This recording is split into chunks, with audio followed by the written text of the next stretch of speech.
and welcome everybody to a new video from Jogla66, Hour of the Truth. This today is the 21st part of the reading The Secret History of the Jesuits, the book from Edmund Paris that he published in 1975.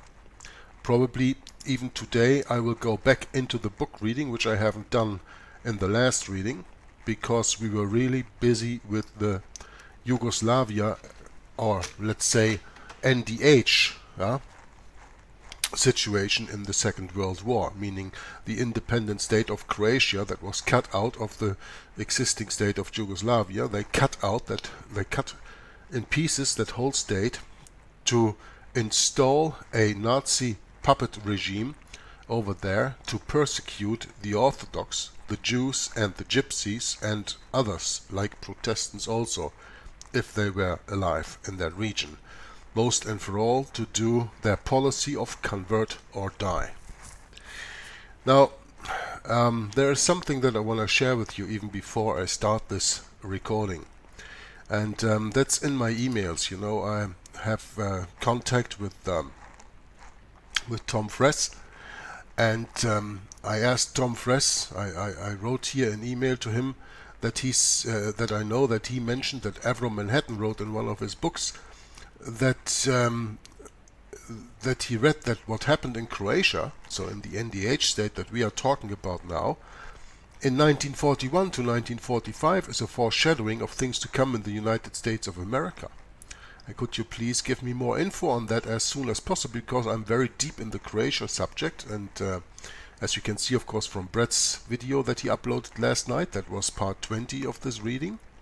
And I wanted to continue this evening, today, on the 7th of February 2018.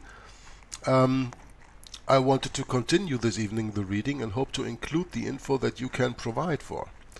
So then I went to dinner, and because I went to dinner, I thought I better switch off my Skype, because if Tom calls me, then he will be frustrated because I don't pick up because I'm at dinner. He got frustrated, alright, because he couldn't reach me because I was offline. He thought his Skype doesn't work, so I sent him.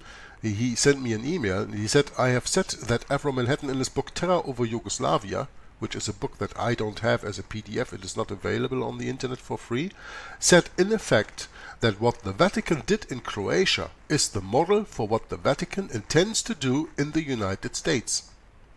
Tom says further, I am currently rereading the last chapter of that book, chapter 15, pages 121 through 136, entitled The Shape of Catholic Terror to Come. If I can find a link to an online copy of the book, I will send it to you so that you can read it yourself. Well, I looked that up, and that book is not to be found. Even the whole book is for the moment nergens, just wanted to say, that's Flemish, nowhere to be found. It is out of print. It is not for sale anywhere. Otherwise we can get on Skype and I will read it to you, and then you can judge for yourself whether or not I have put words in Manhattan's mouth. My idea was never to say that Tom put words in Manhattan's mouth. My point was that I wanted to have this information that he provides here now via this little email. So what's my point?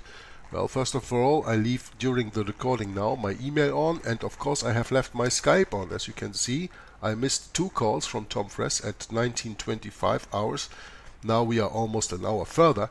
I hope, because I sent him back an email, that he comes back on Skype, and then he maybe will come and join us in this reading today, and that would be wonderful. And, you know, this is real live recording. I mean, it's real live recording anyway, even though it takes months for you to see that, because I don't upload this video today. But you know that I make this with the camera, the desktop camera.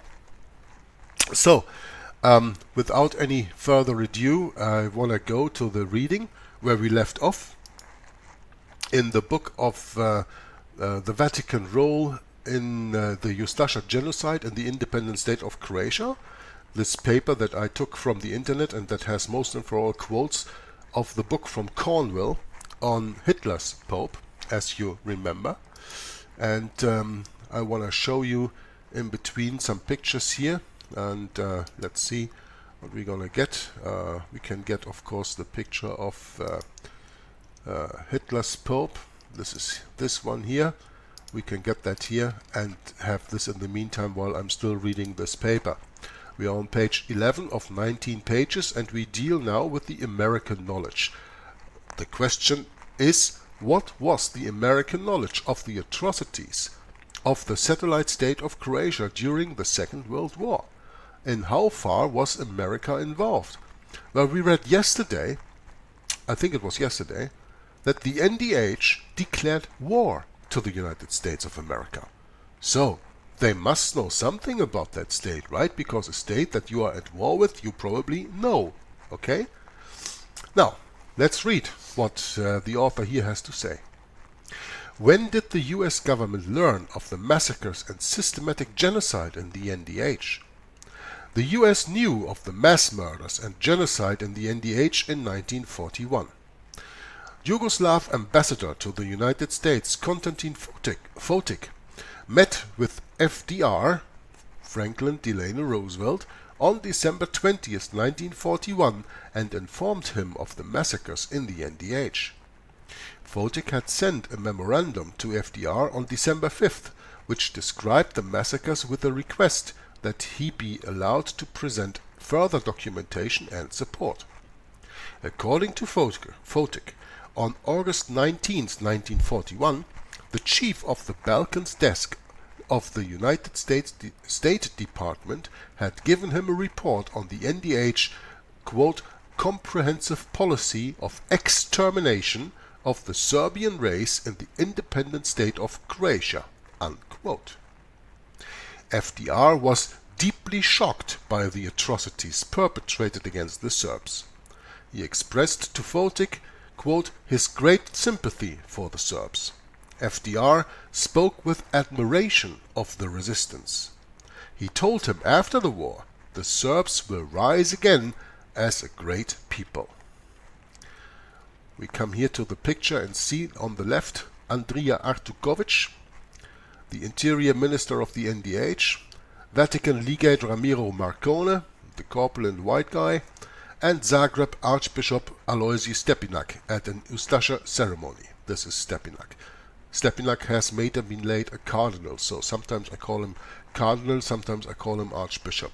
Both titles are right, it just depends on the time when you see him. And here we have again another picture that you already saw, a little bit smaller. But now come a few excerpts in this little paper that made me almost fall off my chair when I first read this. Eleanor Roosevelt had also learned of the mass murders and atrocities in the NDH in 1941 through 1942. The author Avram Manhattan met Eleanor Roosevelt at a private dinner party in Upper Brook Street, Mayfair, London, in the late 1940s. And this, by the way, what we are reading right here now is an excerpt, and you can see that on the number because this is put into footnotes. Avram Manhattan, The Vatican's Holocaust, from that book, is what we are reading right here. So, let me see, we have to get to where I just left off here. At the time he was researching Avram Manhattan for his book, The Vatican Holocaust, and writing his book on the Ustasha massacres in the NDH. In 1953 he published Terror over Yugoslavia, The Threat to Europe. That is the book that I asked Tom, that Tom said, where he read that Avram Manhattan wrote, as he said in the email, Terror over Yugoslavia. Manhattan said, in effect, that what the Vatican did in Croatia is the model for what the Vatican intends to do to the United States. So here we are still speaking about where Avram Manhattan was researching before he was publishing that book. That's what we're going to read here about. In 1986 then he published The Vatican's Holocaust, a sensational account of the most horrifying religious massacre of the 20th century. Avram Manhattan asked Eleanor Roosevelt if she had ever heard of the massacres and atrocities in the NDH. Now, what was her reply? Eleanor Roosevelt replied to Avram Manhattan on this occasion, quote, one of the worst, if not the worst, crimes of the war. I heard of them in the winter of 1941-1942. Neither I nor my husband, FDR, at first believed them to be true.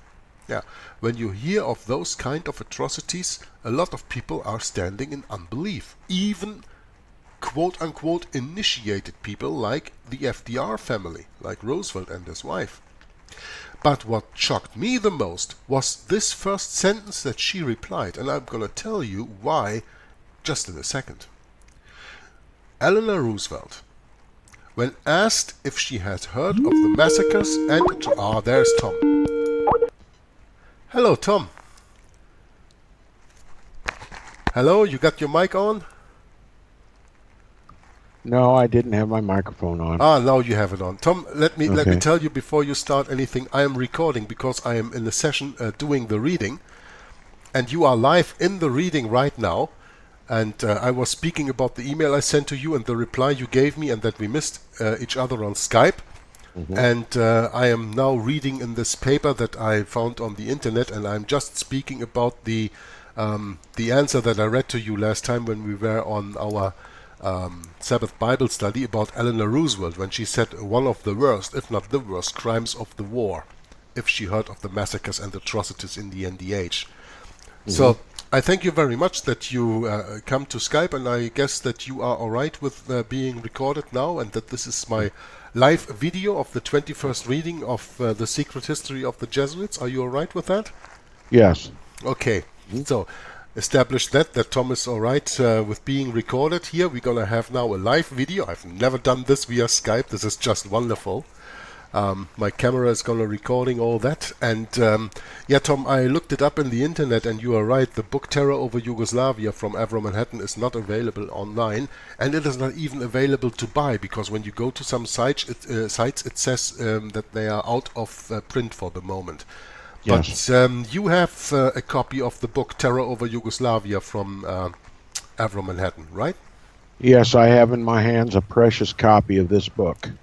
The full title of the book is Terror Over Yugoslavia, The Threat to Europe by Avro Manhattan. And you have asked me for substantiation for my previous and repeated claims that Avro Manhattan in this book said that what the Roman Catholic Church, what the Eustachi and the Roman Catholic priests did in the former Yugoslavia in the creation of the modern nation state of Croatia, Roman Catholic Croatia, is simply a working model of what the Vatican fully intends to do in the United States and everywhere else she is able.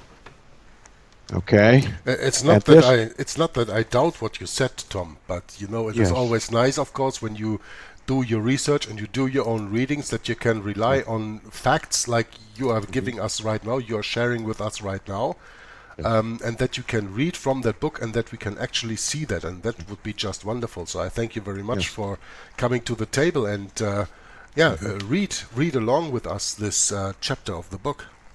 Well, to be perfectly candid with your listeners, I have extrapolated that statement from the conclusion of reading this book, Terror Over Yugoslavia. Now, I leave it to you and those with you to uncover the atrocities that the Vatican is responsible for in the former Yugoslavia to conquer the Orthodox Serbs. It was a religious war to conquer Orthodoxy, and then to replace the Orthodox Serbian people with Roman Catholicism, to replace that government and to replace that land with a Roman Catholic people and a Roman Catholic government. That's what Croatia is today. It's a Roman Catholic state, officially Roman Catholic. The religion is Roman Catholic. The state religion is Roman Catholic. The government of Croatia is Roman Catholic, where it used to be Serbian, in other words, Orthodox Greek Christianity. Okay. Yeah. Now, remembering that the Orthodox Church separated in a schism with the Roman Catholic Church in 1054 A.D., and the Vatican has been waging an all-out war against the Orthodox Church ever since. Yeah, that's right, Tom. And I spoke about that before in other parts of the reading, also to yeah, explain to my listeners yeah, why, and even saying that Yugoslavia or Croatia was the buffer they had there for the Orthodoxy, and yes, that was the country actually lying between Greece on the south and Soviet Russia on the top. yes, And I was also speaking about, because in the paper it was going about the Second World War, when all of a sudden the papers turned in the Battle of Kursk, and the Germans had to retreat, and the Germans couldn't win the war anymore. And the author of that paper said, well, that was the church had a defeat there. I said, no, no, no, no. The church just changed her plans. Instead of using the Germans to annihilate Soviet Russia and to kill all the Orthodox over there, they left it over to Stalin, who then later killed at least 15 million people in his cleansing of the Orthodox churches. And with communism, they took all of Eastern Europe, and by that destroyed the original Protestantism that was in Eastern Europe at that time. Yeah. So I told that to my listeners already, but of course you could not know that. But thanks so for... Yugoslavia was part of the Soviet Russia, and it was liberated from Russia, and the Russian state religion is Orthodoxy, or the Orthodox Church, and so Serbia was primarily Orthodox. They were called Serbians. And when Yugoslavia was liberated from Russia, then the Vatican took control and wiped out, or attempted to wipe out, the Orthodox Serbs and replaced them with a Roman Catholic superstate. And now it is called Croatia. All right, in order to justify my repeated assertion that the actions of the Roman Catholic Church, the Vatican, with its Eustachi, that is Catholic action, and the priests of the Roman Catholic Church, that they simply conquered the Orthodox Church and made Croatia, out of the two nations, made Croatia a Roman Catholic superstate, and that what the Vatican did to achieve all this is literally the working model of what the Vatican intends to do everywhere else it can. And I've made the assertion that it will be possible to do this here in the United States, particularly because of futurism, the new belief that the Antichrist is not the papacy, as was always believed throughout history by Bible-believing Christians and also by the Protestant reformers, that now the Protestants don't believe that the papacy is the Antichrist. They do not believe that the papacy is, was, and always will be the Antichrist. They believe in futurism, a brand new system or a school of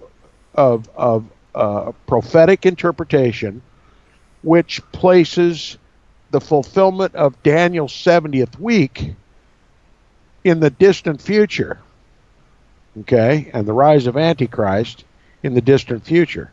Whereas always before, Bible-believing Christians understood that Daniel's prophecy, Daniel chapter 9, verse 23 through 27, usually regarded as the 70 weeks prophecy of Daniel, prophesied the coming of Messiah, and it was perfectly and completely fulfilled by Jesus Christ 2,000 years ago.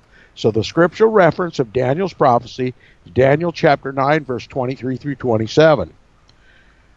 Rome has foisted an alternative interpretation of Daniel's prophecy, contrary to what the Protestants had already believed. That was that this 70th week is cast into the distant future and won't be fulfilled. In other words, the 70th week of Daniel doesn't immediately follow the 69th week. There's something like a 2,000-year gap between the end of the 69th week, the prophetic week, and the beginning of the 70th or final 7 years of time.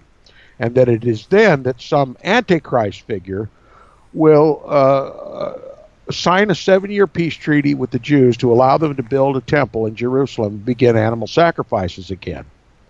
As if God were going to accept any animal sacrifices anymore, now that his son bore our sins upon his body and became the Lamb of God and reconciled us to God, made reconciliation for iniquity, and put an end to all animal sacrifices, as evidenced by the record in the scripture that God ripped the veil of the temple from top to bottom. And okay, if you understand the purpose of that veil, it was to keep the Holy of Holies separate from the holy place. And only the priest once a year could pass through that veil and go in and make sacrifice for the whole nation of Israel. But once that veil was ripped in two, there was now no separation between the holy place and the Holy of Holies with the Ark of the Covenant and all. Which means God literally ripped the veil of that temple now that a permanent and complete and satisfactory sacrifice had been made. The Lamb which was slain from the foundation of the world, Jesus Christ our Messiah, the one whom Daniel prophesied to come during the beginning of the 70th week of his prophecy. And then after 3.5 years, he would cause the sacrifices and oblations to cease by giving up his own life on the cross. And in confirmation that he did just that, God ripped the veil of the temple and put a permanent end to animal sacrifices. So, Daniel's prophecy, which is believed now to be fulfilled in the future by an Antichrist figure, was literally fulfilled by Jesus Christ 2,000 years ago. And so Rome is building a global superstate and intends to foist upon the world Roman Catholicism as though the kingdom of Christ is already here. And it's just awaiting the rise of this Antichrist. Now, I know you know all that, and most of your listeners are understanding of this, but there is a tremendous persecution coming to this world, and particularly the United States and any Protestant nation in the world that still regards the papacy as the Antichrist. From the first pope through every succession of popes throughout history, including the current pope and every pope in succession after him until Christ returns. The historicist view of Bible prophecy is the Protestant view of Bible prophecy. It is the only true interpretation of Bible prophecy, and it is proven true that history has proven it to be true. The papacy is, was, and always will be the Antichrist of the Bible, and Croatia is simply a model of the persecution that is coming upon the world, or anyone in the world that resists the papal, the rise of the papacy to global supremacy. In other words, if people will understand this, many of them have heard about the New World Order that is coming, but no one has defined it. Okay, it's a subject that we've all heard about, and many of us have researched about, but no one has ever come right out and told us what it is. Well, I'm going to tell you what it is. The New World Order is simply the Old World Order reborn. The Old World Order is that order that existed prior to the Protestant Reformation, when the Pope was believed to be God on earth, and all the kings of the earth were subject to his rule, and they did his bidding. They were vassals of the papacy. That all came to an end at 1517 AD, when Martin Luther nailed his 95 Theses on the door of the Wittenberg Church and declared the Protestant Reformation. And that was the overall general acceptance of the Protestant view that the papacy is, was, and always will be the Antichrist, and the Protestant Reformation liberated nearly all of Europe from papal control. Okay? Began... Yes, go ahead. I just want to make a little comment here, Tom, what you say, because what you said I spoke about this afternoon when I was recording with Brett part 18 of our reading of Cold War Babylon. And we were speaking about Revelation 17. And I then said, okay, about the New World Order, you just have to understand Revelation chapter 17, verse 2. With whom, speaking about the whore that sitteth upon many waters, the kings of the earth have committed fornication. That's and right. the inhabitants of the earth have been made drunk with the wine of her fornication. Now what does that mean? That doesn't mean because it doesn't say with whom some of the kings of the earth have committed fornication, but all. Yeah, That's right. with whom the kings of the earth have committed fornication. Now, who are the kings of the world today? The presidents, the prime ministers, the kings, the queens, the political rulers of the country, whether they be tyrants, fascist, communist, dictators, or quote unquote chosen, elected people in ruling positions. All right. of these are the kings of the earth. And all of these kings have committed fornication by going into bed with the whore that sitteth upon many waters. Yes. Now, I don't want to go into a complete analyzation of the book of Revelation, but it is easy for us to understand that God even predicted the quote-unquote new world order. And in the time of the Reformation brought the light into the world, the light in the form of the Bible that was not accessible to the people, because the Bible was kept in closets in the Roman Catholic Church only in Latin. And if you were caught with the Bible in your hand as a layman, and surely that Bible was in another language than Latin, but probably the vulgar language, the language of the normal person, then the Bible was burned and you were burned along with it. That's right. And the Reformation, Luther, with the nailing of his 95 Theses to the church door in Wittenberg, and then later on translating the Bible into German and publishing that on a great scale, set all of Europe free and brought the light into the world. That ended the Dark Ages. That ended the supreme role, the ultramontanism of the Pope, the self-installed vicar of Christ. Yeah? That's right. And then after the Reformation, we had something that is called the Counter-Reformation. And the Counter-Reformation was started by a new order of the Vatican that was called the Society of Jesus. The Company of Jesus, or the Compagnie de Jesus, was erected in 1534 by Ignatius Loyola and 6 other companions who were German, Portuguese, and Spanish. And they were ordained a papal order in 1540 by Antichrist Pope Paul III as the order of the Jesuits, and they were the Counter-Reformation. And their goal is to extirpate every Protestant thought and every Protestant man in this world, and to bring the complete world under the volition of one man. To make it easy and easy understandable, the motto of the Jesuits is the following: the Church to rule the world, the Pope to rule the Church, and the Jesuits to rule the Pope. Yeah. It's easy as that. And with that can everything be explained that happened from the founding of the Jesuit order on. And that's why I'm reading the secret history of the Jesuits, because many people do not understand what the Jesuits are kind of people. And of course we are already in the 21st reading now, and I have already done 2 readings of this Yugoslavian conflict, the subject of the NDH, which is just an abbreviation of the Croatic term of the independent state of Croatia, the NDH. And it is now very important, Tom, that we come to the point for what I was happy to have you here to understand and to learn, that you can tell us about what Avro Manhattan said in his book Terror over Yugoslavia, because in the meantime I was doing even picture searches on Google. That book is nowhere to be found. The Vatican's Holocaust, I found that, and I have the picture here in the camera right now. But Terror over Yugoslavia, I couldn't find the book, and I couldn't find even a picture of that.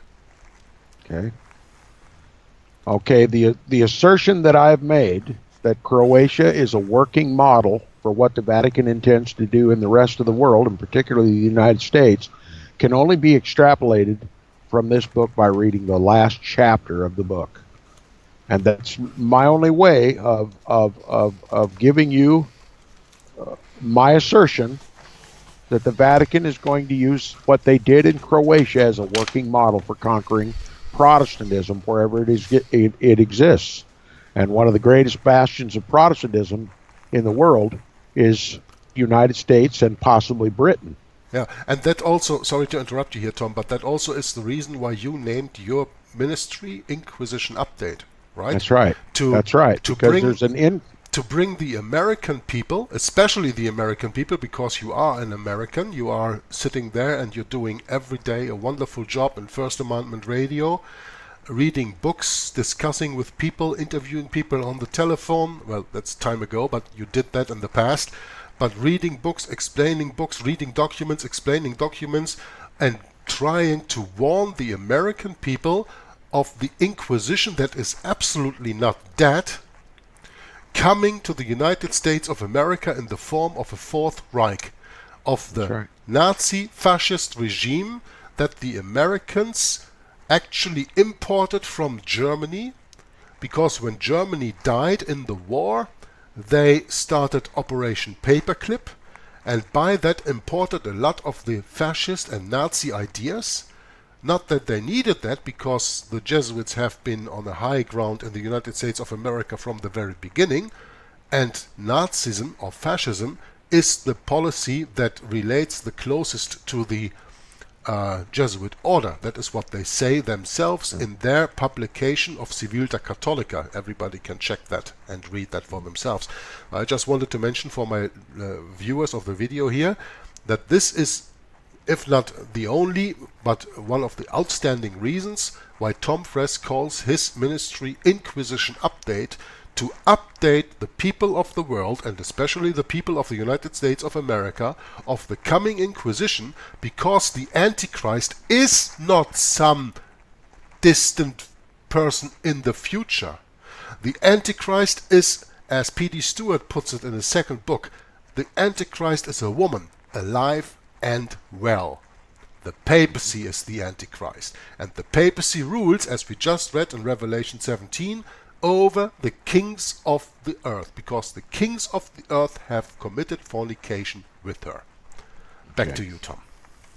Okay, the title of this chapter, which is chapter 15 in this book, the last chapter of this book, Terror over Yugoslavia, The Threat to Europe by Avril Manhattan. The title of this chapter is The Shape of Catholic Terror to Come. Okay? The title alone indicates Avril Manhattan's primary assertion that the world has not seen the end of Catholic terror. That the Catholic terror that was let loose in Croatia has only just begun. Okay? That's the assertion he makes with the very title of this chapter. The shape of Catholic terror to come. How is this future Catholic terror, now that that Croatia has been made Roman Catholic by terror, how is this terror, this future terror of the Roman Catholic Church, going to take shape? That's what we're discussing. Now Avril Manhattan says, more than a symbol, Croatia is a warning that the terror let loose within that small Balkan province was not an exceptional example of Roman Catholic power in action, but the rehearsal on a miniature scale of Roman Catholic tyranny ready to turn the whole of Europe into the gigantic Eustachianism of the future. In other words, the gigantic Roman Catholic superstate of the future. Okay? Now, I don't want to repeat myself, but I have made the assertion many times, repeatedly, that what they did in Croatia is simply a working model of what they intend to do in the United States. I say this for my American listeners, but if you listen carefully what Avril Manhattan has just said, this is a model of what the Vatican intends to do for all of Europe. Now, I leave it up to you to study the atrocities of the Eustachi in the former Yugoslavia and the creation of the modern nation state of Croatia, and as it applies as a warning to Europe in which you live. Okay? My focus was to warn Americans, but the warning of this book is for Europeans. Again, the title of this book is Terror Over Yugoslavia, The Threat to Europe. Okay? Now, what I'm going to assert now is that the European Union, as it is today, is that gigantic Eustachionism of the future that Avril Manhattan is talking about here. All of Europe is now under a union. It's not a Protestant union. It's a papal union. The papacy is the mover and the shaker and the instigator of the European Union. Okay? Now, I, as an American, could see the operations in Croatia under the former Yugoslavia under the Ustashi as a model not only of what they have already done in Europe, but what they intend to do right here in the United States. Okay? All right, now he continues. He says the preparatory steps for such a sinister design have already been taken behind a screen of ideological crusades with the most alarming results. Okay, Avril Manhattan is already seeing the preparatory stages for this gigantic Eustachionism of the future Europe. He says to further its inroads, Catholicism does not always come forward openly championing its own cause. In other words, the Vatican disguises her overall activities with other names rather than the spread of Roman Catholicism. Okay? The spread of Roman Catholicism is a secret that the Vatican must protect. And so she does her dirty deeds in the name of liberty or democracy or any other thing. Okay? Now he continues, he says, very often, as in so many instances in the past, that is the Roman Catholic papacy, cunningly identifies itself with those who hosanna for freedom. Okay? The papacy is always allied with those who are the champions of freedom, right? The better to persuade them to fight with it against the quote-unquote foes of liberty. Western history is a witness to this. Okay? The Vatican always cloaks her aggressiveness and her attempt to establish Roman Catholicism all over the world in other guises, in disguises, usually in the name of liberty. Okay? Now, who would fight against liberty? Well, the papacy knows that it can harness the energy of the whole world in the name of liberty and then make sure that the Roman Catholicism is achieved. All right? Now, he gives us a bit of history here. He says, following Constantine's edict, remember the Caesar Constantine of the old Roman Empire? He says, following Constantine's edict, and for those who don't know, Constantine decreed that Rome was a Christian superstate, that the Roman Empire was now Christian. Always before, the Roman Empire had persecuted Christianity and had persecuted Judaism. Okay? But the empire was tottering, was ready to fold, and Constantine was trying to hold the empire together. And since the scriptures tell us that the apostles and the disciples and the spread of Christianity, true biblical Christianity, that is that Jesus is the Christ, the Son of the living God, that was literally overturning the world, turning the world on its head. The scripture even says that. It was turning the world on its head.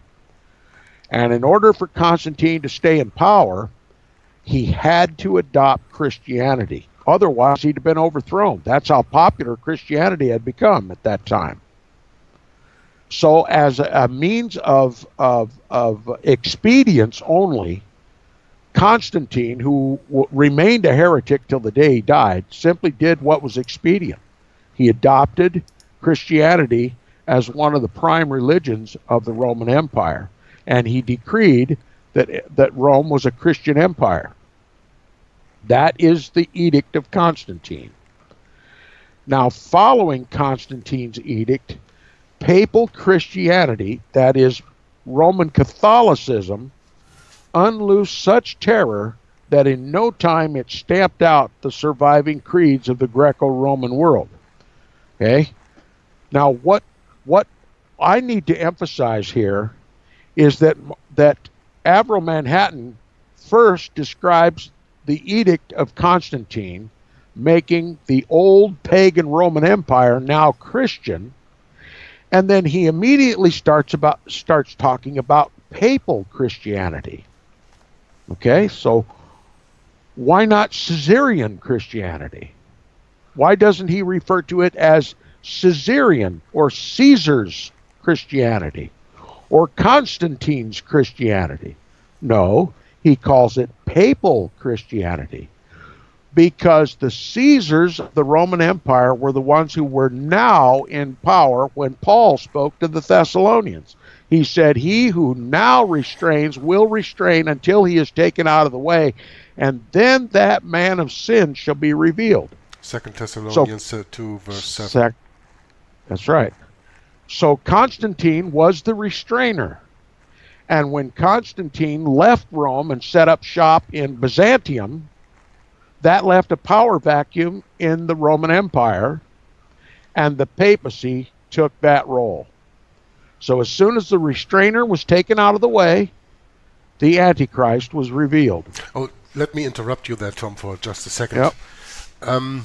You know that we both were reading the book of Martin Luther, Against the Roman Papacy, an Institution of the Devil. Mm-hmm. And I uploaded a little time ago one of the parts, and I called that Emperor Phocas and Pope Boniface III and the 1260 year prophecy.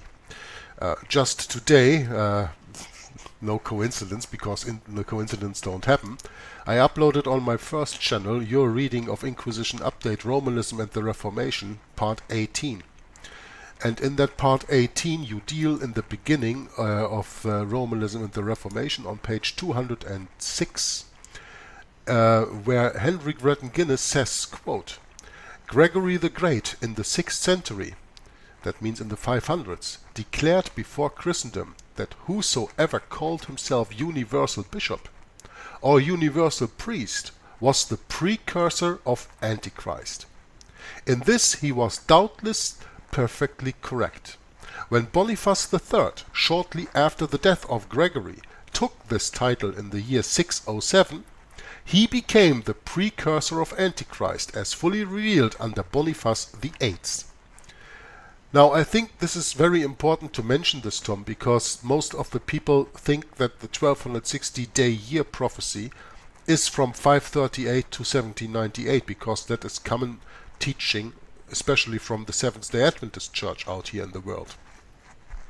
But when you read books like The Two Babylons from Alexander Hislop that you and I have read, and when you read Henry Gretton Guinness's Romanism and the Reformation, and also Martin Luther in his book Against the Papacy, which he wrote in 1545, the last book, the legacy of his life, let's say, we learn that actually the first pope was this Boniface III. Because the emperor at that time, ruling from Byzantium, or Constantinople at that time as it was called, Emperor Maurice, was killed by Emperor Phocas. And that Emperor Phocas gave the title of Universal Bishop, of which Gregory the Great, the Bishop of Rome, before warned, to Boniface III, and he became the first Pontifex Maximus, the first Bishop of Rome who had the spiritual power over the Eastern Church and over the Western Church combined. Therefore, Pontifex Maximus, the supreme bridge builder. I think this is just interesting to go here a little bit, because you are just dealing with this history of Constantine and about how the man of sin was being revealed according to 2 Thessalonians chapter 2 verse 7, and that we know that in that power vacuum that was made in the time between 320 something, when Constantine went from Rome to Constantinople or Byzantium and renamed it Constantinople and erected his empire over there, that power vacuum was taken over by the Bishop of Rome. The Roman Catholic Church, of course, does not speak of the Bishop of Rome at that time. They only speak of popes. But when we understand Henry Gretton Guinness's book good enough, when we understand Alexander Hislop's book good enough, and when we understand Martin Luther's book good enough, then we see that all the rulers in Rome on beforehand were just bishops. They were the bishop of bishops. Okay, he was the most high bishop of all the bishops in the Western world, but he was only the bishop of Rome. But then came Boniface III, acknowledged by Emperor Phocas, and he was made the first pope. That title belongs to him. And that was in the year 606, 607, and therefore you have the 1260-day dark age, let's say, period of the Bible that reigned from 606 through 1866. Do you agree with what I've just said here? Yes, I do, and we've talked about this many times. It's in addition to the information we're trying to give here. It's a whole nother discussion. But the point that I always like to make is, and I think it's valid, that there are two 1260-year periods that are marked both by Emperor Phocas in declaring the papacy universal bishop, but there's also the declaration that the papacy is the Caesar too. Okay? Temporal and spiritual power, Tom. Temporal and spiritual powers. That's what we're talking about. And he got his temporal power in 538, and he got the spiritual power in 606. That's right. It's and easy 1200 years, and you can mark 1260 years from the beginning of both of those and find their ends. 1798 marks the 1260th year, and that was the year that the papacy was taken captive in the French Revolution by General Berthier, and unseated by General Berthier. And then the second was during the time of the Protestant Reformation, if I recall, when he was no longer the Caesar of Europe. The Protestant Reformation unseated the papacy. He no longer ruled over the kings of the earth at that time. Especially, Tom, I do not know where the temporal power has been taken away of the Pope in 1798. The Pope has been taken captive. He has been thrown into prison in France. He died there. But after that he had a successor, and he ruled as the other ones did. And especially we know of that period Pope Pius VII, who reinstalled the Jesuit order in 1814. So I do not know where there was a quote-unquote taking away of the temporal power of the Pope in 1798, except for the little time that Pope was thrown into prison and died there. But I am very sure about that taking away of the temporal power in 1866, when the protecting guards of the French left the Vatican, and the Vatican then was actually closed. And I know that you spoke about that extensively in the past. That with 1870 they started the First Vatican Council. They of course had absolutely their spiritual power. By that it means they made Roman Catholic dogma the infallibility of the Pope with Pope Pius IX, and the spiritual power was there. But at that time the Pope locked himself into the Vatican in a famous quote-unquote prison with the keys of the inside, and no Pope after his election left the Vatican until 1929, when the temporal power was restored by the signing of the Lateran Treaty of Mussolini, who gave back the temporal power to the Vatican, who accepted from his Republic of Italian Republic, who accepted the Vatican as a state again, and by that gave the Pope back the temporal power. Okay, I hope we've settled that issue, but the point I was originally making is that Averell Manhattan is acknowledging right here in his book the continuity between Constantine's Roman Empire and the papal Holy Roman Empire. Nothing had really changed. Listen again to what Avril Manhattan says. He says, following Constantine's edict, papal Christianity unloosed such terror that in no time it stamped out the surviving creeds of the Greco-Roman world. Okay?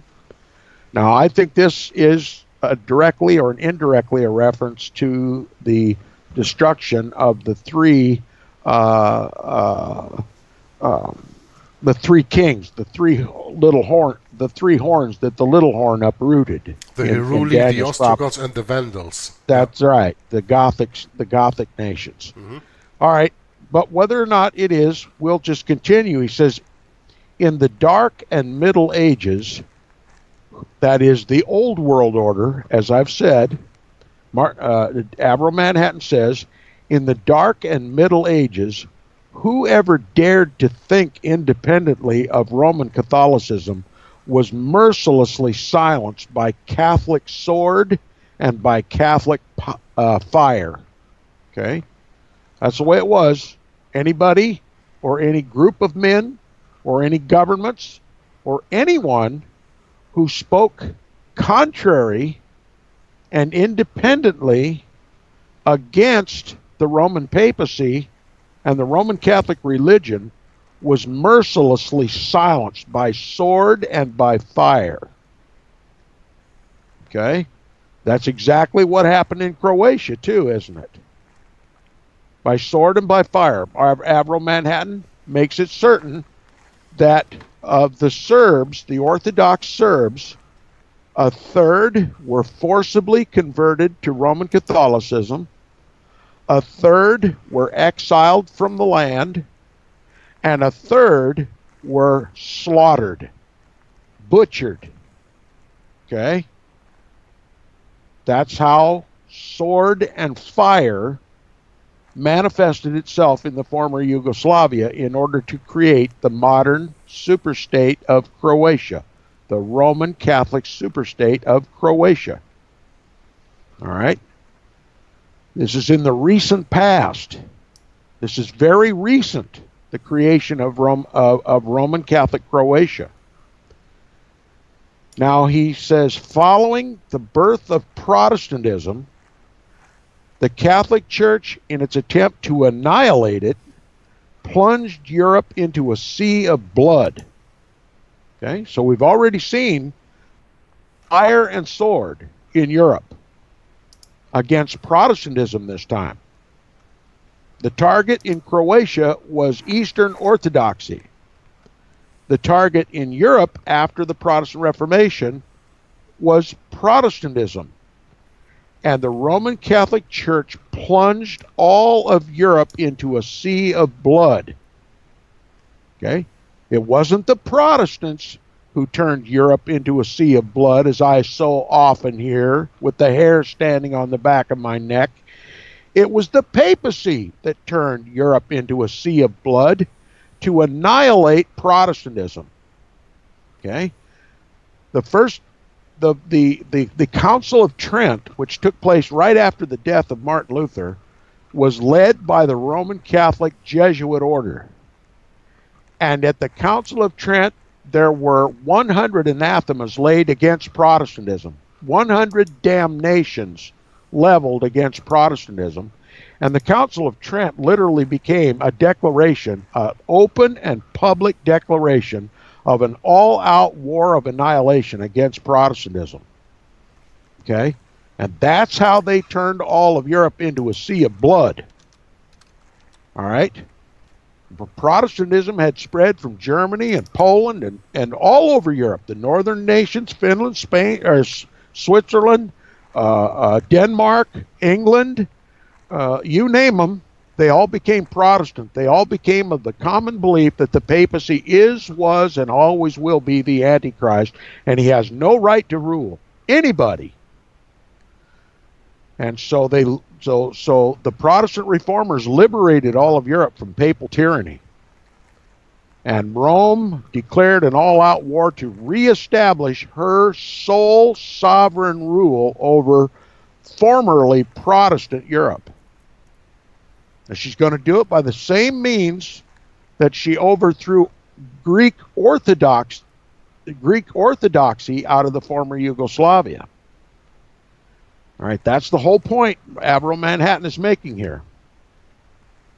Now he continues. He says Catholic absolutism, that is unchallenged Roman Catholicism, owing to its ability to attack any man, any culture, or any civilization anywhere at any time, if permitted to grow, will repeat all the horrors of the past. Catholicism and totalitarianism being indivisible. Okay? What Avro Manhattan is saying is that Catholicism and totalitarianism are one and the same. Rome's not going to share his kingdom with Jesus Christ. The Vatican is not going to share his kingdom with the Bible. The Vatican is going to rule unchallenged every nation on the planet, not just Europe. That's what Avro Manhattan is acknowledging here, what he says. On that count, he continues, he says, like Siamese twins, the two cannot be separated. In other words, Roman Catholicism cannot be separated from totalitarianism. It's the most totalitarian philosophy in world history. Okay, and it's never going to relent of its aim for complete, sovereign, and unfettered totalitarian rule of the whole world. Now, just as we would expect, when Jesus returns, there aren't going to be any challengers. The papacy, which claims itself to be the vicar of Christ or the replacement of the Son of God on earth, claims that same prerogative to rule this world unchallenged. And that's been demonstrated throughout all of history, the lengths and the brutalities and the tortures and the fires and the sword that Rome is willing to expend at any time his authority is challenged. Protestantism was the greatest challenge to papal supremacy the world has ever seen. And so there is an all-out war against Protestantism. We saw how the Vatican dealt with Orthodoxy in Croatia. We can expect the same or worse in her war against Protestantism. That's what Martin Luther, that's what Avro Manhattan's trying to tell us. Like Siamese twins, these two, Roman Catholicism and totalitarianism, cannot be separated. Catholicism, therefore, will automatically attack whatever is not Roman Catholic. During the last few decades, the Orthodox Church was selected as the chief target of a Catholic war, which is far from having ended. All right? So the former Yugoslavia and the Orthodox Serbs were just her stepping stone. Now he says, since the emergence on the world stage of communism, the Catholic war on Protestantism has apparently relaxed. Okay?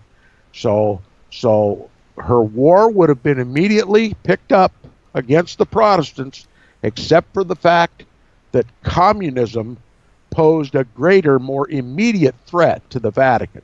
So the Vatican just put the war on Protestantism on the back burner to deal more directly and more immediately with the communist threat. Now, why does the Vatican see the communism as a threat? First of all, it's the seat of orthodoxy in the world. Okay? The Orthodox Church is the state religion of Russia. So when the Vatican says it's against communism, remember she always cloaks her true intentions.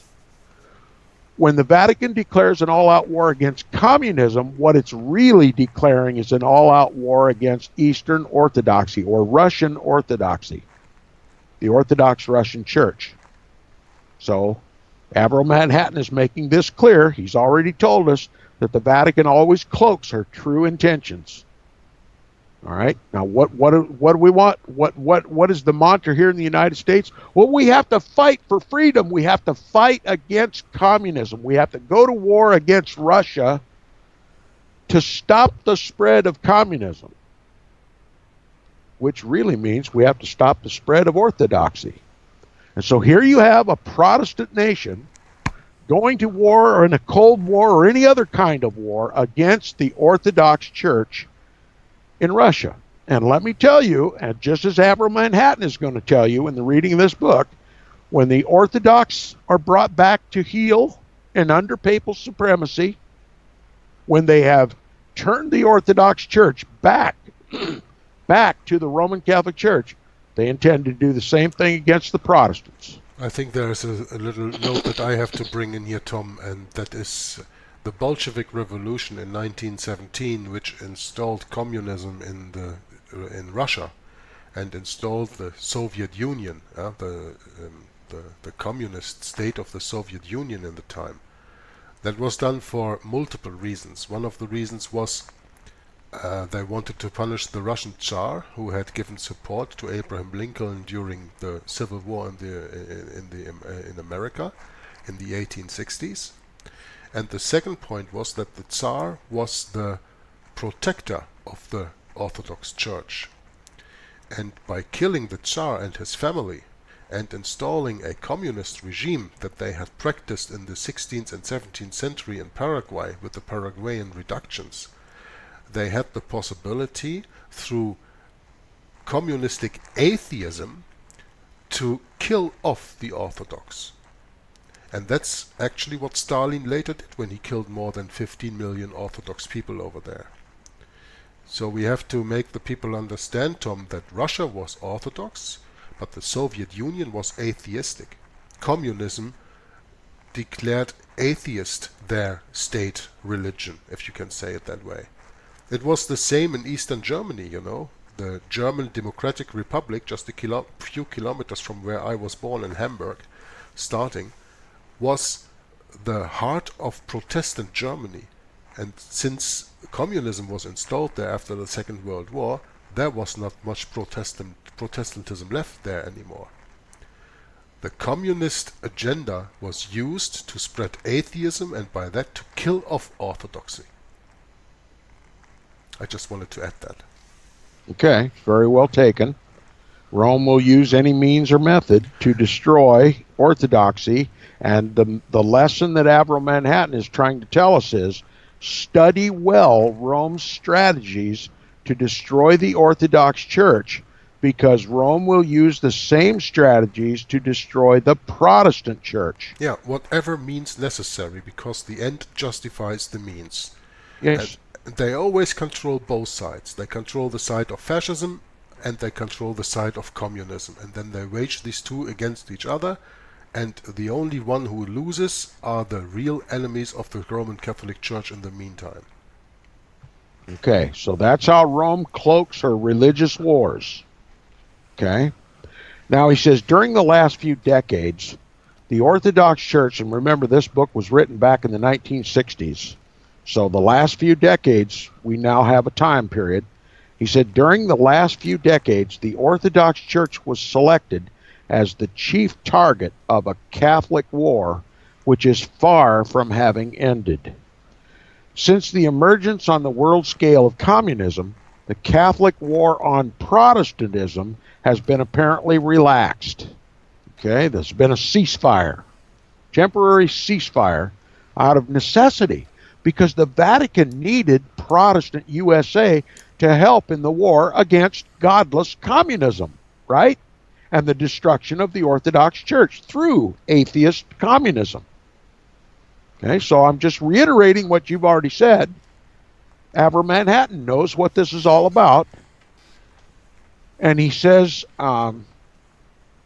hence the absence of Protestant Croatias.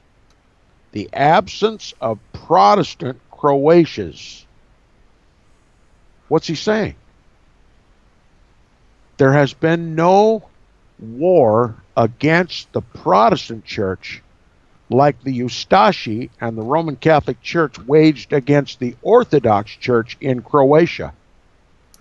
Now, if there were going to be in the world any Protestant Croatias, any nation in the world that was Protestant, that Rome intended to attack the way it attacked the Orthodox Serbs in Croatia, what nation would that be, Yerk? Possibly Germany? Yeah. Possibly England? Possibly the United States? Whatever Manhattan is doing by this suggestion, if you listen carefully to what he's saying, that the war on communism simply put a temporary hold on the Protestant Croatia. Rome intends to go about the same business in its formation of Croatia in an Orthodox Christian nation and to do it in a Protestant nation. Avro Manhattan is predicting a Protestant Croatia as soon as communism is taken out of the way. He's predicting that somewhere in the Protestant world there will be another Catholic action, another Eustachi, to create another Roman Catholic superstate out of one that was formerly Protestant. That's what Martin Luther, or I've been reading Martin Luther lately. That's what Avro Manhattan is asserting here. That's normally Make no mistake. You have been reading Martin Luther for the last month, so that's not Yes. Yes. So Avro Manhattan is predicting a Protestant Croatia as soon as communism is sufficiently dealt with. In other words, when the war against Russian and Greek Orthodoxy is ended, the war goes to the Protestants. The war is going to be waged against the Protestants. Now he says, but to deduce from this that there will be no Protestant Croatias in the future is not only absurd, it is unreal, it is also dangerous. Okay? Avro Manhattan says, if you think for 1 minute there's not going to be a Protestant Croatia, you are treading on dangerous territory. In other words, don't take your back off, your eyes off the Roman Catholic Church. Your day is coming, you Protestants. You've seen with your own eyes how the Vatican dealt with Orthodox Russia and Orthodox Croatia, and if you think being a Protestant is going to save you from the same kind of hatred and fire and sword and persecution and Catholic action, you've got another thing coming. He continues, he says, there will be no Protestant Croatias as long as A, Roman Catholicism is not permitted to acquire real power or total power, and B, it needs the support of powerful Protestant nations such as the United States of America. Now, why does the Vatican need the help and support of a Protestant nation such as the United States of America? Well, because we're the only power in the world that can confront Russia and continue the war, whether we know it or not, whether we like it or not, against the Orthodox Church. You see, the Vatican, or rather the Jesuit strategy, is always to use the strategy to pit Rome's most lethal enemies against one another so that they destroy one another so that the Vatican doesn't have to do it. What Avro Manhattan is revealing here is that the United States of America, Protestant USA, is a vital asset in the right hand of the Roman Catholic Church against the Orthodox Russia and the Orthodox Serbia and any other Orthodox nation. That we are literally the battle axe of the Pope in his crusade against orthodoxy. And what do you think will happen once the United States, with or without their knowledge, have successfully conquered the Orthodox Church in Russia and the Balkans? Then the war shifts against us Protestants. After we've shed our own blood, our own gut, our own treasure, gone into incalculable debt against Rome's enemy, the Orthodox Church in Russia and the Balkans, through NATO and the Cold War and all these other things, then the war comes to the United States of America. The war comes to Europe, Protestant Europe. That's what Avril Manhattan is asserting. And he's absolutely correct.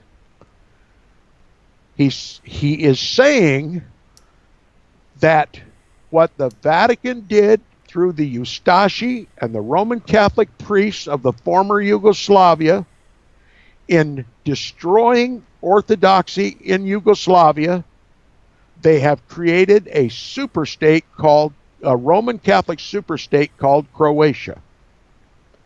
Right now, the war against orthodoxy must continue in Russia and the rest of the Balkan states, and the Vatican needs the United States of America to prosecute that war.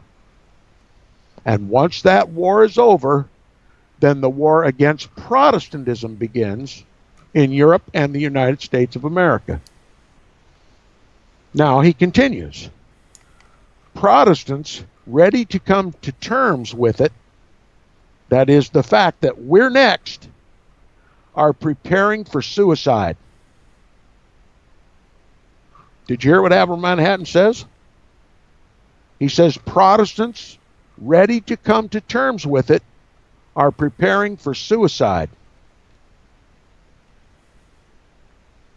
So why do you think Protestants would prepare for suicide? Why do you think Avril Manhattan would suggest that Protestants are preparing for suicide? I'll tell you why. Because they have bit the Jesuit lie called futurism. Futurism suggests that the Antichrist is not the papacy, never was the papacy, never will be the papacy. The Antichrist is a single individual that comes just 7 or 3.5 or just immediately before Christ's literal return. And we don't have to worry about the Antichrist. We'll all be raptured out before. Yeah, oh yeah, they say we're all going to be raptured out before the Antichrist comes. You know, that was never even heard of in the world until about 250 years ago. 250 years is all. It's the newest kid on the block.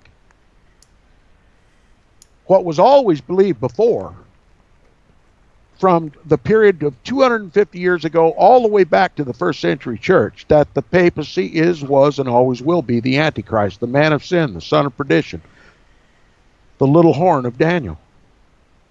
That's the truth. And history proves it.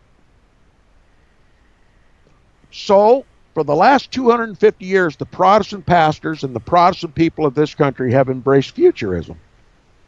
That the Antichrist is not the Pope.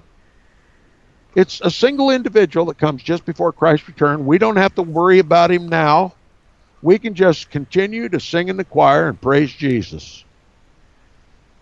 But when the war against Protestantism begins to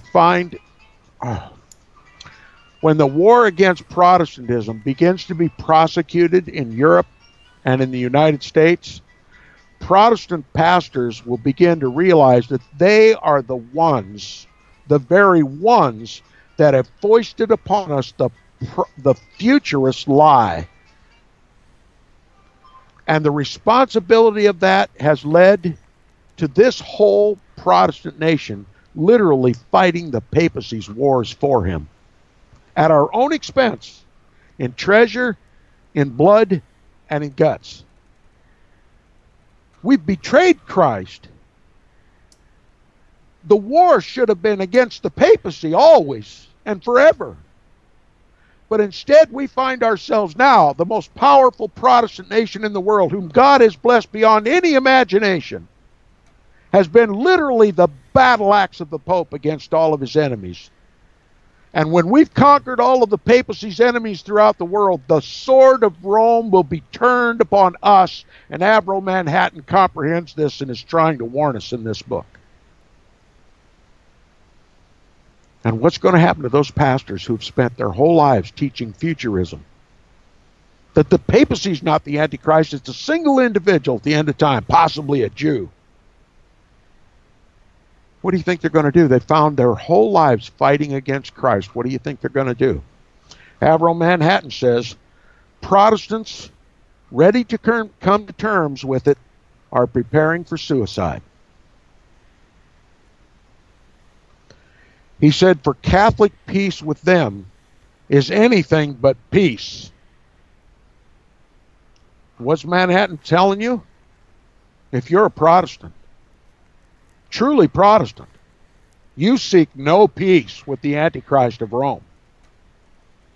And you speak out against these wars that we're fighting for Rome's behest. But there is no such thing as Catholic peace with a Protestant. We have peace with Christ, not with Antichrist. We pray against Antichrist. We pray for Jesus' soon coming kingdom. And when he comes, there will be no papacy in the world. The papacy will be destroyed by the brightness of his coming. The papacy will be destroyed without hand. The world will finally know who the real Antichrist is.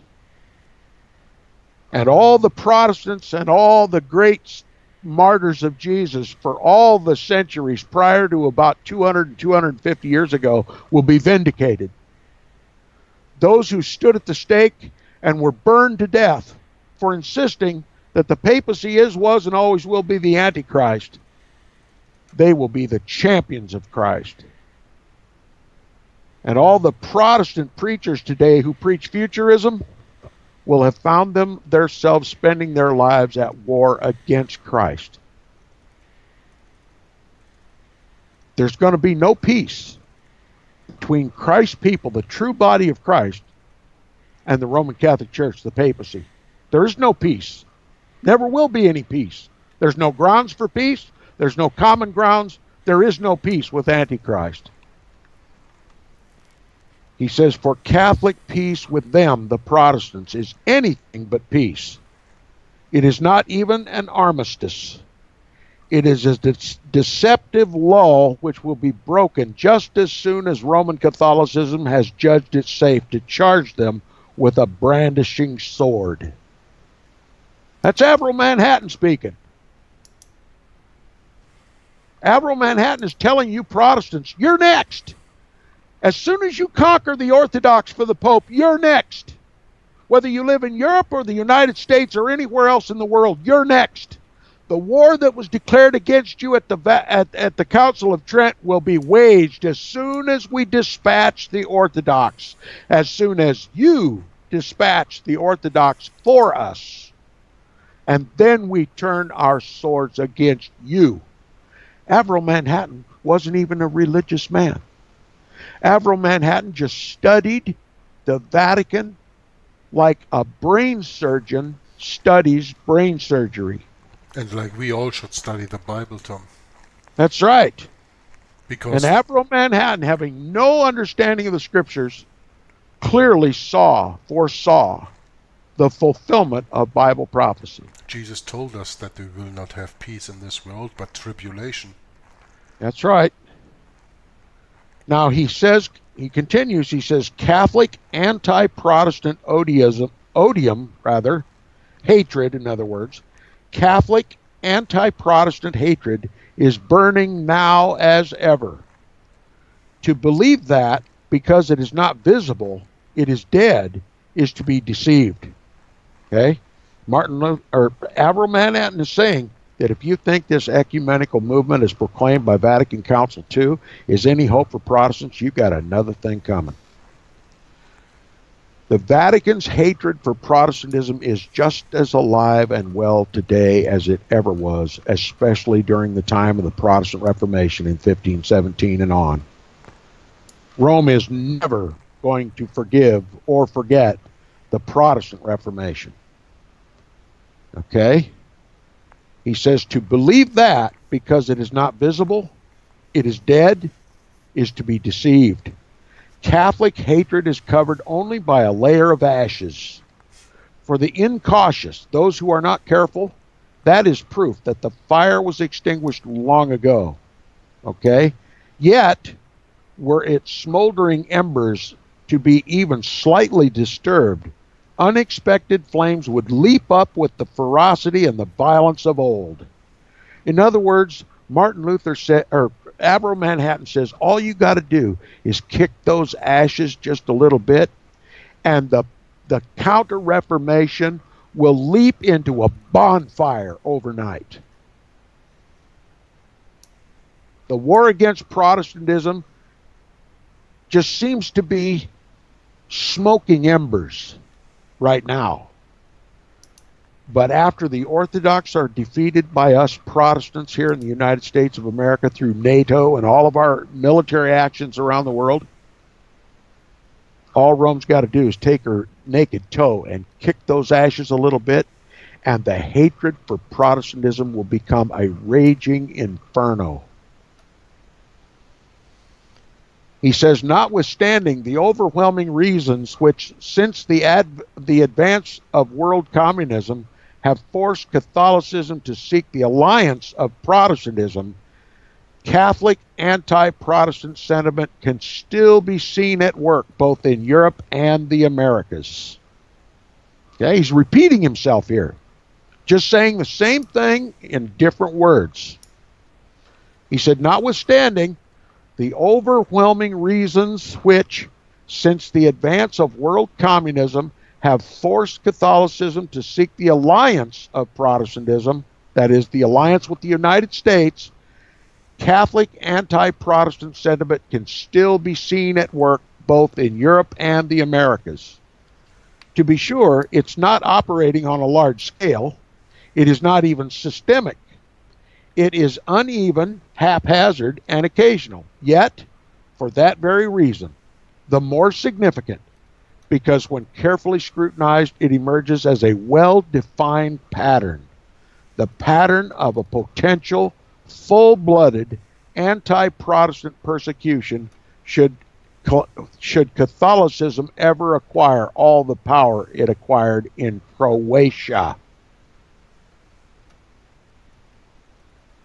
So have I justified already, just reading the first few paragraphs of the last chapter of this book, my assertion that what the Vatican did in the former Yugoslavia to create the modern superstate of the modern Roman Catholic superstate of Croatia is simply a working model for what the Vatican intends to do both in Europe and the United States of America.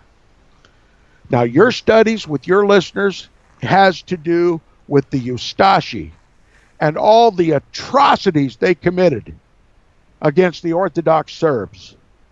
The butchery, the unrelenting butchery. The butchery was so savage that it even embarrassed Adolf Hitler.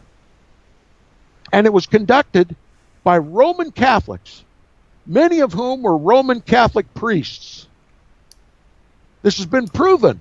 And the books that you're reading and the pictures that you're showing your listeners verify this very fact. Avro Manhattan is just warning us that when the war against orthodoxy is over and the Vatican has triumphed over orthodoxy, she will have all the more energy to go after the Protestant heretics, wherever they may be. The few Protestants, Tom, that are left after the futurism and ecumenical working of Vatican II, of course. Yes. Because let's be honest, even the United States of America, that was inhabited by more than 90% of Protestants in the time of its inauguration in 1776.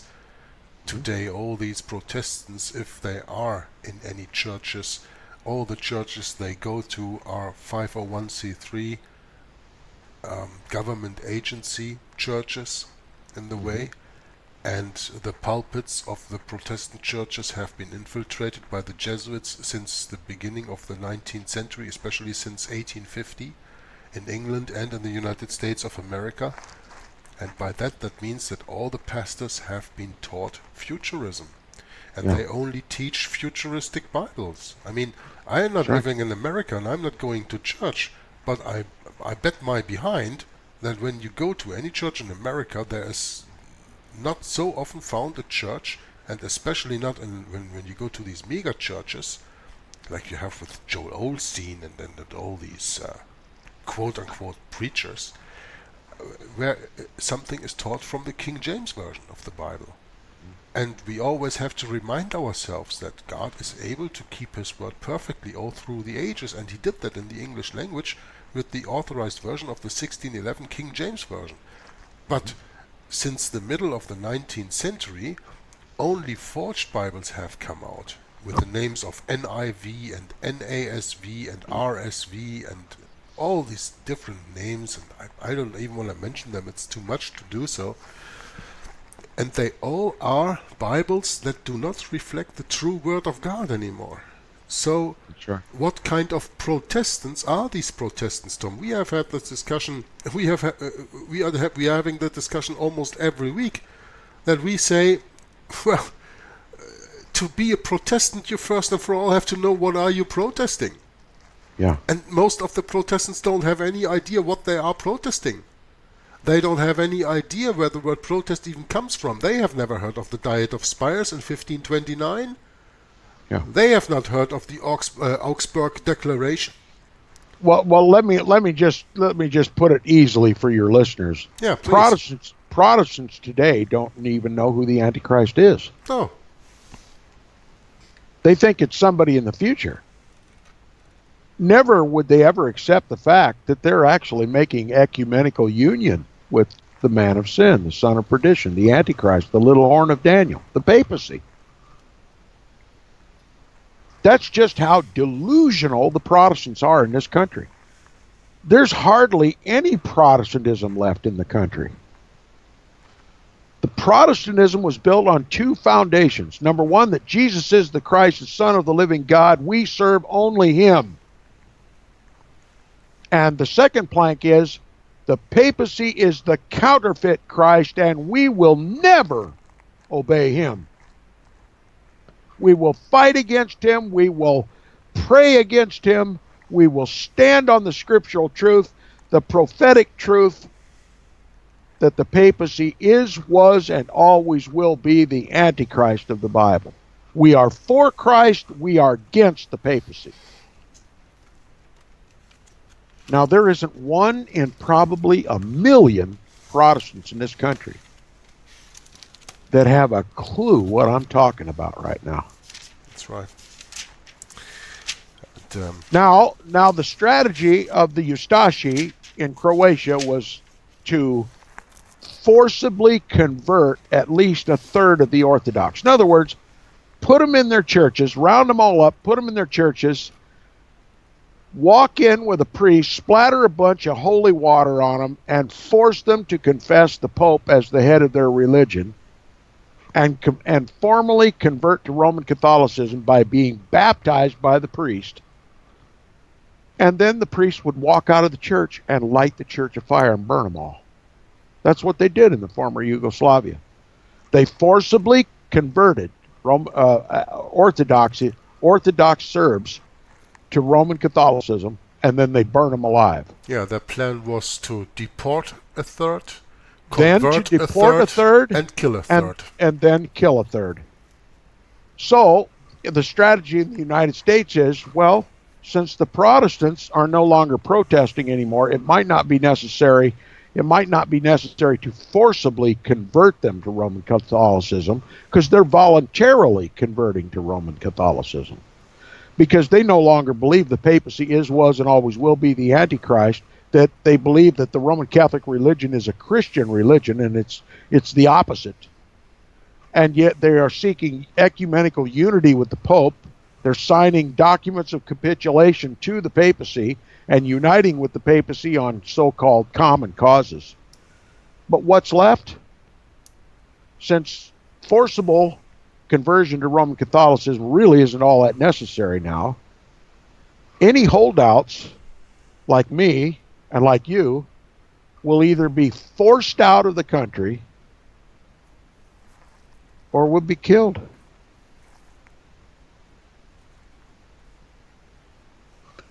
And who do you think is going to be killing us and forcing us out of the country? Oh, the so-called Protestant, Tom. Our quote-unquote Christian brothers. Yeah.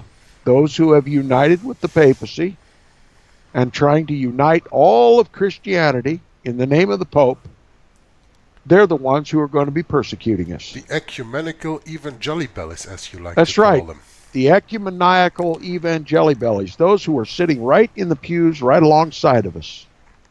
They will turn against us and kill us with the same ferocity that the papacy slew God's saints all throughout history. Brings into mind the saying of Jesus, don't cast your pearls before swines, because they will trample them and then they will turn against you and they will rend you, right? That's right. That's right. But still we cannot stop bringing the word out. No, we can't stop talking about this. So, listen, this whole chapter that I've just begun to read is all about my assertion that what the Vatican did in Croatia is literally a working model for what the Vatican fully intends to do, not just in the United States, but in all of Europe. Now, I could read the rest of this chapter if that's what you want me to do.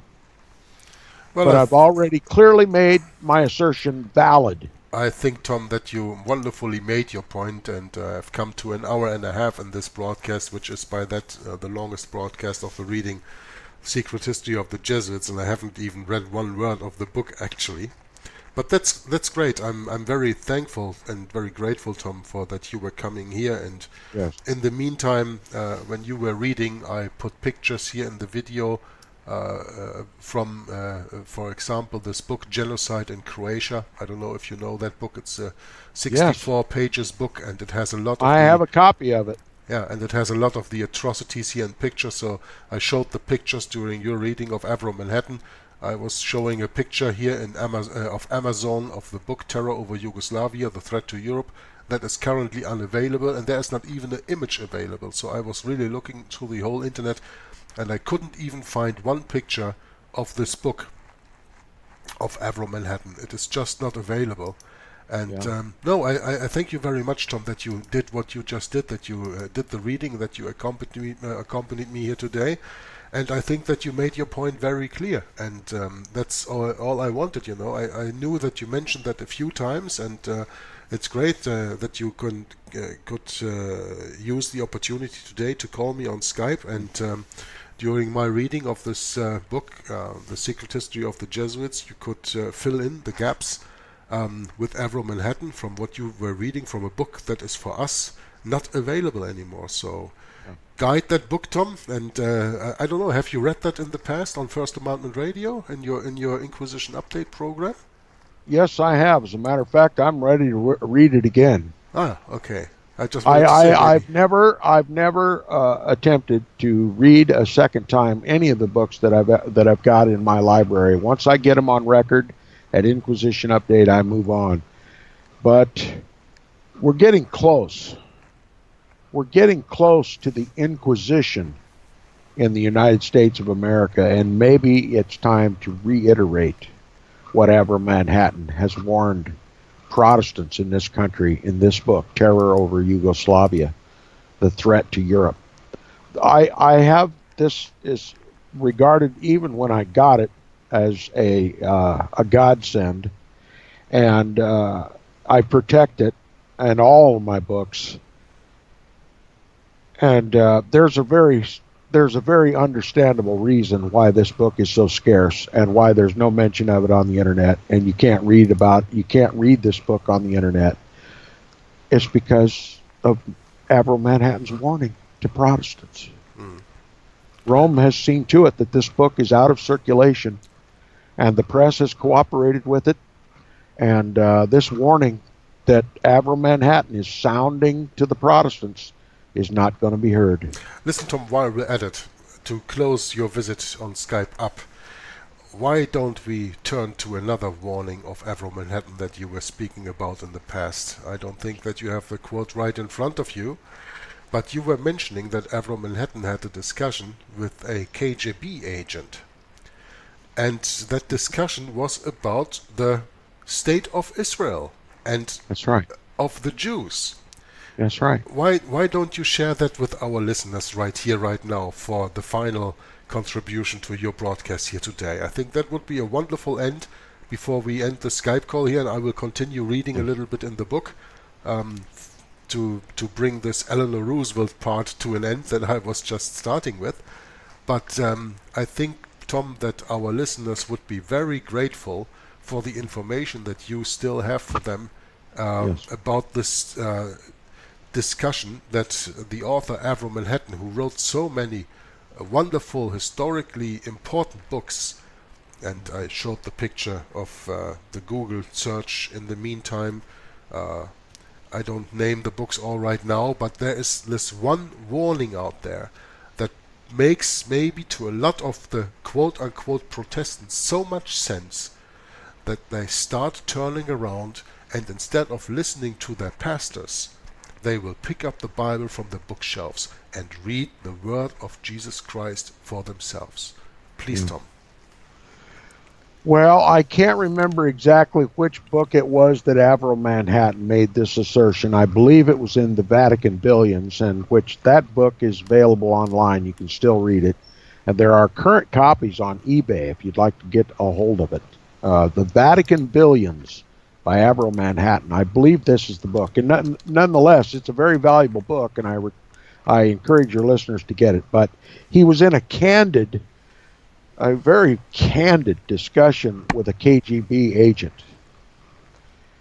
And the discussion was about the modern nation state of Israel. And Avro Manhattan asserted in so many words that if the Jews and the Protestants ever get together, the Vatican is toast.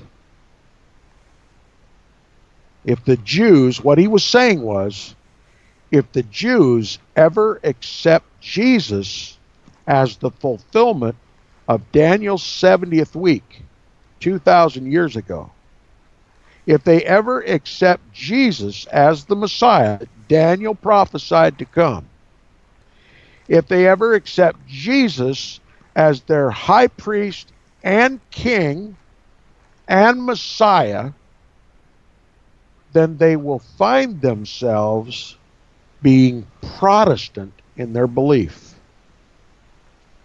And what does Protestantism stand for? It stands for that same Jesus that Daniel prophesied, the Jewish Messiah, and the Protestants also know who the Antichrist is, the papacy. And it is the papacy that has created the modern nation state of Israel as a stage to present the world to the Pope as the King of Kings and the Lord of Lords in this world. It's all a charade of the Vatican, with the help of the United States and the United Nations, to make the modern nation state of Israel to counterfeit the 70th week of Daniel, which Jesus perfectly and completely fulfilled 2,000 years ago. Were it not for the necessity of the papacy to re-fulfill that 70th week of Daniel with an Antichrist, and then once that Antichrist is done away with, then the papacy can convince both Protestants and Jews that the Pope is the vicar of Christ, the replacement of the Son of God, the real Messiah of the Jews. Again, Avro Manhattan said that if the Protestants, those who protest Rome, and the Jews ever get together, Rome is toast. Avro Manhattan had an insight that exceeds any Protestant pastor I have ever even heard of. Because the Protestant pastors in this country say that the creation of the modern nation state of Israel and the potential for the rebuilt temple is a work of God. And it's not a work of God. God dispersed the Jews when they rejected Jesus. God destroyed the temple of 70 AD and would no longer permit the Jews to make animal sacrifices. Jesus was the Christ, the Lamb of God. There was no more sacrifices. There's not to be any more sacrifices. You either accept Jesus or you don't. And what do the Jews hope for? The rebuilding of a temple and the reinstitution of animal sacrifices. For what? The reconciliation for iniquity? Jesus did that 2,000 years ago. What? To make reconciliation for iniquity, to bring in the most holy, to anoint the most holy, as Daniel says in his prophecy? Jesus was the most holy, and his blood anointed the Ark of the Covenant. He was the great high priest. When the Jews realized that the phony refulfillment of Daniel's 70th week of Daniel is really designed for their spiritual and physical annihilation by the Roman Catholic Church, they might come to Protestantism. They might receive Jesus. And if they do, then we're complete. The body of Christ is complete. Jew and Gentile, all serving the same Christ. And that's a power that exceeds that of the Protestant Reformation, and the whole world would be liberated from papal control. And Avro Manhattan comprehended this. That's why he told the KGB agent that if the Protestants and the Jews ever get together, Rome is toast. And that's my conclusion for the day. Thank you very much, Tom. I You're welcome. very much appreciate that you have been here. I will continue a little bit in the reading about this, about what I spoke about with you last weekend about Eleanor Roosevelt. I'm not going to make that too long to read about that, because it has already been some hour and 40 minutes on the video.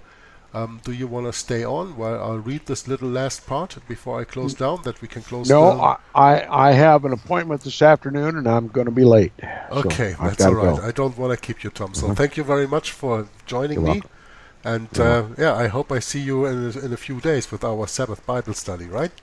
Yes. Mm-hmm. Okay, and success and much pleasure tomorrow with your Inquisition update on First Amendment Radio again, where for the moment Tom is reading from Martin Luther's book that he wrote in the 1530s about the council and the churches. So when you have the time to join Inquisition update on First Amendment Radio, join in the live readings. Tom is on there.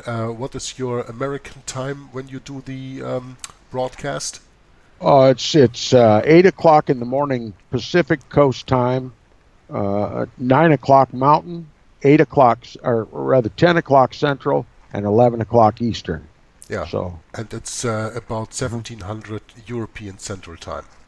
Yes. Okay, Tom. Okay. Thanks very much. Thank you very much. God bless you, and blessings. Have a nice day further. Okay. Yeah. Bye-bye. So, my dear listeners, this was my brother Tom Fress from Inquisition Update, who gave us some very interesting insights into Avro Manhattan and the Ustasha. And I have this one page here open of this paper that I'm still reading to you for the moment. I wanted to go in that, but there was not an appropriate moment to interrupt Tom. I just have to see that I put the right picture up here now. I wanted to go back to that what Franz von Papen, the Knight of Malta, said at the Nuremberg trials on October 12, 1945, when he said the re-evangelization of the Soviet Union was a Vatican operation. And we spoke about that last time, and you know that the re-evangelization of the Soviet Union is the Catholicization of the Soviet Union. So everything that we just spoke about here, also Franz von Papen even confirms in 1945 when he was on the Nuremberg trials. So now let's go back here to that statement of Eleanor Roosevelt. Yeah? She was asked by Avro Manhattan if she had ever heard of the massacres and the atrocities in the NDH, the independent state of Croatia. And she replied, one of the worst, if not the worst crimes of the war. Now, why? Because that's what, when I left off before Tom came into the picture and came with the reading here, why was I so shocked when I read this sentence? She says here that one of the worst, if not the worst, crimes of the war have been the massacres and atrocities of the NDH. So then I'm asking myself, because this interview took place in the end of the 1940s, it says here so, at the late 1940s, so that is somewhere between 1946 and 1949, right? Because that's the 1940s. And she said one of the worst, if not the worst, crimes of the war were the massacres and the atrocities of the NDH. Where is the Holocaust of the quote-unquote 6 million Jews? Why doesn't she speak of that as the worst crimes of the war? I mean, when you speak of a war crime, you speak most of the time of the number of people who have been killed. I don't want to play down the 2 million, 1.5 or 1 million people who have been killed during the NDH time between 1941 and 1945, and no way. But the quote-unquote 6 million Jews of the German Holocaust have been generally accepted today in the world that we live in the worst crimes of the war. Why doesn't Eleanor Roosevelt address that? Well, I guess that is because the knowledge of that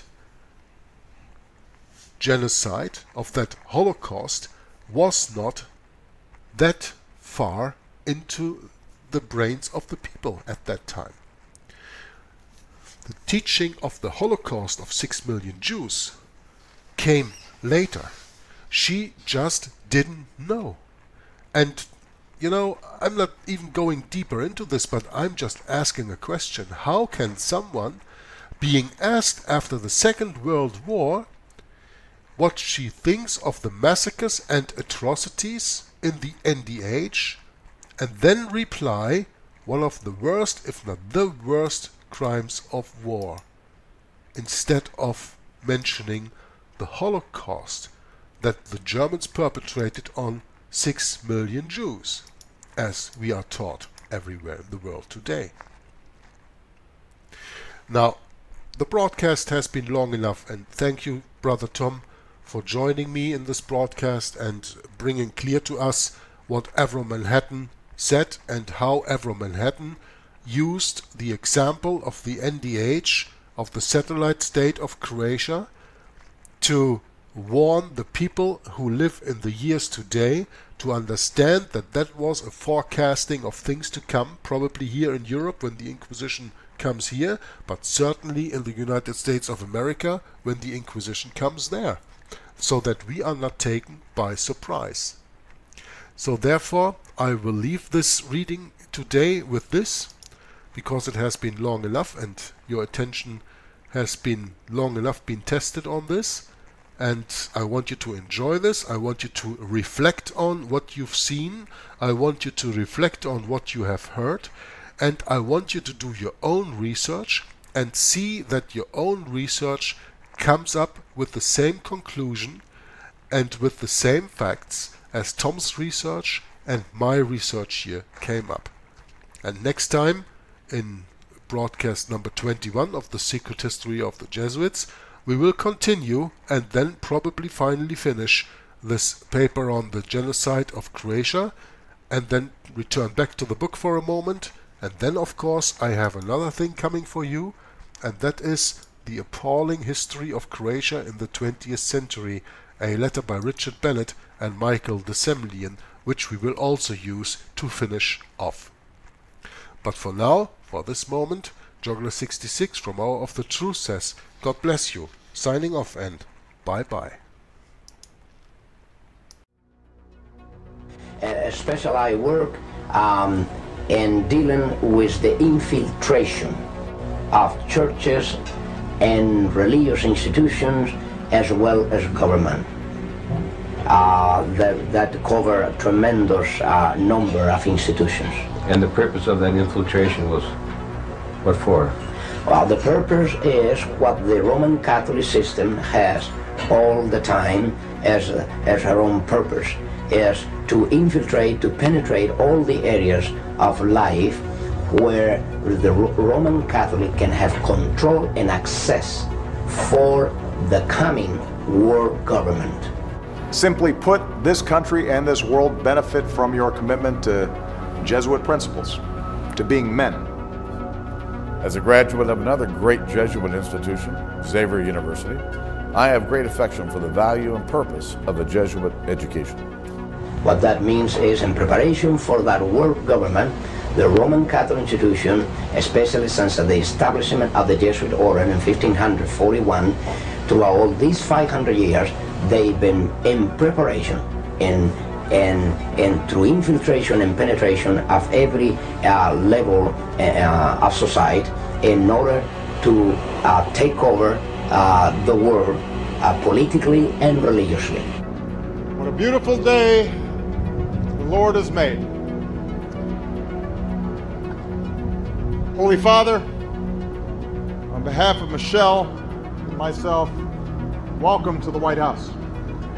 There are two doctrines that define very well these dangerous goals of the Roman Catholic institution. Two doctrines define this very well. One is called the doctrine of the apostolic succession, and that is dealing with the papacy. And the other is the doctrine, the temporal power, and that is dealing with world government. Of course, both, because you can see that even the Pope and his own individual office, he meet those requirements. He is not only the head of his church, as he called himself, John Paul II, the present Pope. He said he is the pastor of his church. He is not only that, but he is the head of his state. It is a sign, perhaps, of how far we have come in this country that today's news of formal recognition between the governments of the United States and the Vatican did not create a furor. Once upon a time, it would have. Once upon a time, and not all that long ago, it did. From the time of President Washington, there was the first president to be utilized by the Jesuits. If you were not aware of that, President Washington already was initiated by the Jesuits to bring about the first communication with the Vatican ever known in this country. From there on, President Reagan, throughout all this time, President Reagan has come to fulfill the greatest moment in the history of this conspiracy.